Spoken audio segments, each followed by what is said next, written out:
பிரியமான என் சகோதர சகோதரிகளே, இக்காலை வேளையிலே உங்களோடு பேச கர்த்தர் எனக்கு கொடுத்த நன்மைக்காக, கிருபைக்காக அவரை நன்றியோடு கூட ஸ்தோத்திரிக்கிறேன்.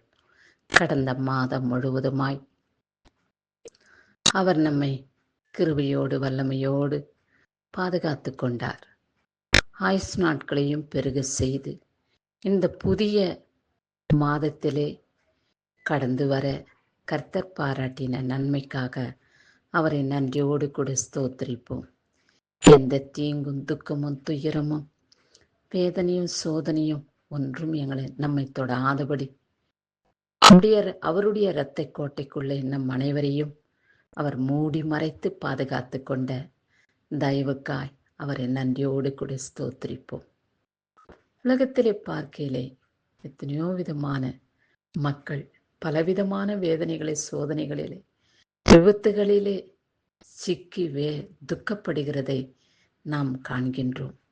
அப்படியாயிராதபடி அவருடைய பரிசுத்த கரங்களினாலே நம்மளை ஏந்தி காத்து கொண்ட தேவனை நாம் நன்றி இருதயத்தோடு கூட ஸ்தோத்திரித்து அவருடைய நாமத்தை மகிமைப்படுத்துவோம். கிறிஸ்துவுக்கே உமக்கே மகிமை உண்டாகட்டும் ஆண்டவரே என்று அவருடைய இருதயத்தை நாம் சந்தோஷப்படுத்துவோம். இதை இந்த கால வேளையிலே கர்த்தர் நமக்காக கொடுக்கப்பட்டுள்ள வார்த்தை என்னவென்று பார்ப்போமா? பார்த்து மாதம் முழுவதுமாய் அவர் நம்மை இப்படியாய் வழிநடத்த வசனத்தின் பிரகாரம் நம்மை தேவைகளை சந்திக்க அவரோடு கூட இணைந்திருப்போம். அவர் சகலத்தையும் அதன் காலத்திலே நேர்த்தியாக செய்திருக்கிறார் என்று பிரசங்கி 3ஆம் அதிகாரம் 11வது வசனத்திலே இப்படியாய் சொல்லி உள்ளது. ஆமாம், நாம் நினைத்து பார்க்கையிலே வானத்தையும் பூமியும் சிருஷ்டித்தார். சகல விதமான புல் பூண்டு செடி கொடி மரங்களை உருவாக்கினார்.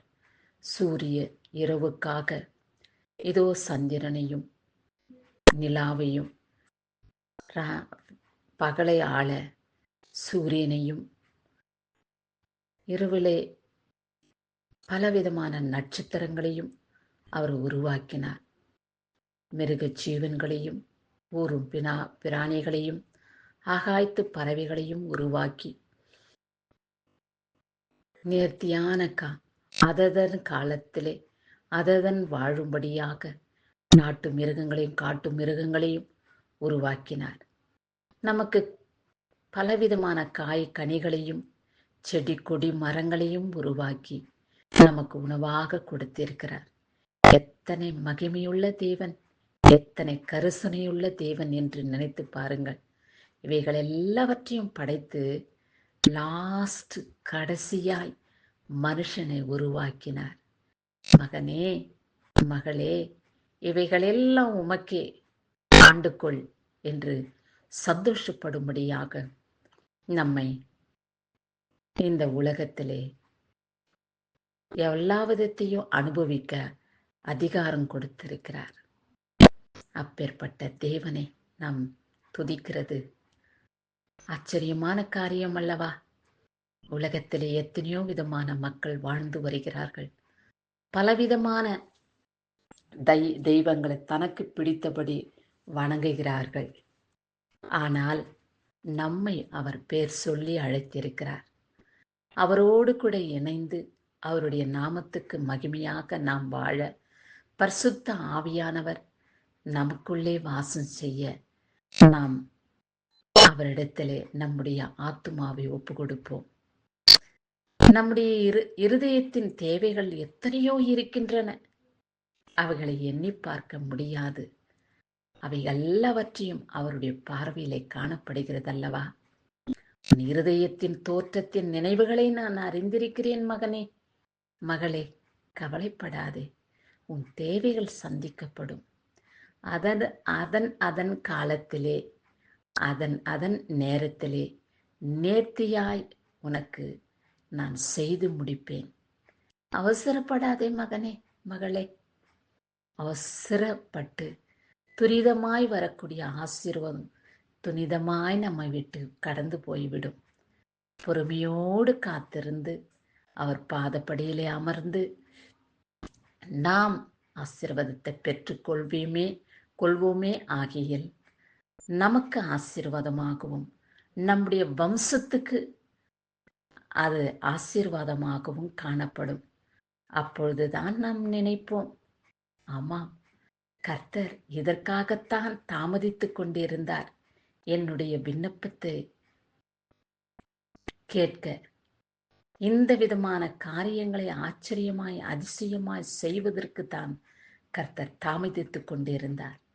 நானோ அவசரமாய் ஜெபிக்கக்கூடிய ஜெபத்துக்கு பதில் கிடைக்கலையே என்று அங்கலாய்த்து கொண்டிருந்தேன். என்னுடைய அங்கலாய்ப்பை கர்த்தர் நீக்கி அவருடைய மகிமையினாலே என்னையும் என் குடும்பத்தையும் முடிசூட்டி எனக்கும் என் குடும்பத்துக்கும் தேவைப்படுகிற நேரங்களிலே சமயங்களிலே இந்த ஆசீர்வாதத்தை கொடுத்திருக்கிறார் என்று நாம் சந்தோஷத்தோடு அனுபவிக்க கர்த்தர் நாட்களை சமீபமாக்கும்படியாய் அவருடைய பாதத்திலே அமர்ந்திருப்போம். எல்லாவற்றையும் உனக்கு அனுபவிக்க நான் அதிகாரம் கொடுத்திருக்கிறேன். என் மக்களே, கவலைப்படாதிருங்கள், சோர்ந்து போகாதிருங்கள். புதியதொரு மாதத்திலே புதியதொரு அற்புதங்களை அடையாளங்களை நீ காணும்படியாக என் வல்லமையை உங்களிடத்திலே அனுப்புவேன். என் மகிமையினாலே நீங்கள் முடிசூட்டப்படுவீர்கள் என்ற மனமகிழ்ச்சியோடு இந்த நாளை நீங்கள் கடந்து வாங்க. இந்த மாதத்தை சந்தோஷத்தோடு கடந்து வாங்க. உங்களோடு கூட இருப்பேன் என்று கர்த்தர் பேசின வார்த்தைகளை நம் இருதயத்தை பதைத்து சந்தோஷத்தோடு மனமகிழ்ச்சியோடு விசுவாசத்தோடு நம்பிக்கையோடு கர்த்தருடைய பாதத்திலே அமர்ந்து சமாதானத்தினாலே நிரப்பப்பட்டு இந்த மாதம் முழுவதுமாய் நம்மை காத்துக்கொள்வாராக. ஆமேன். கிறிஸ்துவுக்கு மகிமை உண்டாகட்டும்.